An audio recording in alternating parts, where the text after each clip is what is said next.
होली में रंग लगावेला देवरा ललका ललका। सब जगह छोड़ के रांगे हई खलका खलका।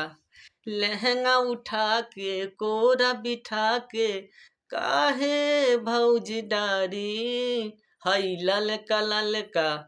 होली में रंग लगावेला देवरा ललका ललका। हम एक्टर चौधरी और ई गाना कैसन बा रउआ लोग कमेंट करके जरूर बताई। दो गाना गाए वाला बनी धनंजय धड़कन के। देखी ई गाना अच्छा कैसे कौन गाना अच्छा लगा था, ई लगा था कमेंट करके जरूर बताई।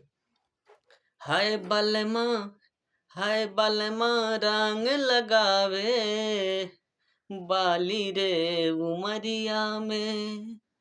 ललका से रंग खलका ललका से रंग खलका। छेड़खानी कर कमरिया में बलमा एहो बलमा। हाय बलमा रंग लगावे बाली रे उमरिया में। बलमा रंग लगावे बाली रे उमरिया में। आई बिया धनंजय धड़कन का एक गाना और बहुत प्यारा रहल, छू के आइल बड़ा नचनिया। अरे छू के आइल बड़ा नचनिया जाके नहा लाए राजा जी।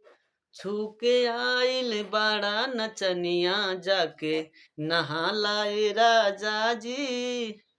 नचवे के कारण नाही खलाए राजा जी। नाचवे के कारण नाही खलाए राजा जी। छू के आइल बड़ा नचनिया जाके नहा लाए राजा जी। छू के आइल बड़ा नचनिया जाके नहा लाए राजा जी। होली में रंग लगावेला देवरा ललका ललका। आप लोग ये गाना बलमा रंग लगावे छू के आइल बड़ा नचनिया कमेंट करके जरूर बताएं कौन गाना अच्छा है।